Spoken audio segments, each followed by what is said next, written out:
Praise the Lord. खुदावंद यीशु मसीह में आप सबकी सलामती हो। तो मेरे अजीज़ों, आज मैं आपके साथ इमसाल उसका 8 बाब उसकी 32 आयत से लेकर 36 आयत पढ़ूंगी, जिसमें यूँ लिखा है, तरबियत की बात सुनो और दना बनो और इसको रद्द ना करो। मुबारक है वो आदमी जो मेरी सुनता है और हर रोज़ मेरे फाटकों पर इंतज़ार करता है और मेरे दरवाज़ों की चौखटों पर ठहरा रहता है, क्योंकि जो मुझको पाता है वो ज़िंदगी पाता है और वो खुदावंद का मकबूल होगा। लेकिन जो मुझसे भटक जाता है अपनी ही जान को नुकसान पहुंचाता है।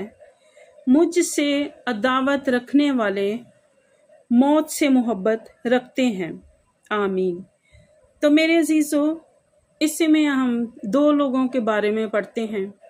एक तो वो जो खुदावंद के कलाम की बातें सुनता है, खुदावंद के कलाम की बातों पर अमल करता है और कलाम से तरबियत हासिल करता है और हर रोज़ खुदावंद के फाटकों पर खुदावंद का इंतज़ार करता है, खुदावंद की चौखटों पर खड़ा रहता है खुदावंद के दीदार के लिए।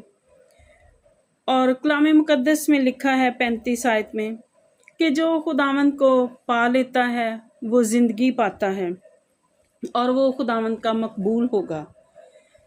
और जो खुदावंद से दूर हो जाते हैं, जो भटक जाते हैं, जो कलाम की बातों पर अमल नहीं करते, जो कलाम को सुनकर रद्द कर देते हैं, तो वो अपनी ही जान को दुख देते हैं, अपना ही नुकसान करते हैं और वो सब मौत से मोहब्बत रखते हैं। तो मैं दुआ करती हूँ कि मैं और आप सब हम खुदावंद के कलाम पर अमल करने वाले बने, कलाम से तरबियत पाने वाले बने और हम कलाम को खुदा को पालें, क्योंकि जो खुदावंद को पा लेता है वो ज़िंदगी पाता है, लेकिन जो भटक जाता है वो मौत के हवाला हो जाता है। तो खुदावंद आप सबको इस कलाम पर अमल करने का फजल अता करें और आप हमेशा खुदावंद की चौखटों पर खुदावंद का इंतज़ार करने वाले बने। खुदावंद आप सबको कसरत की बरकत दे। आमीन।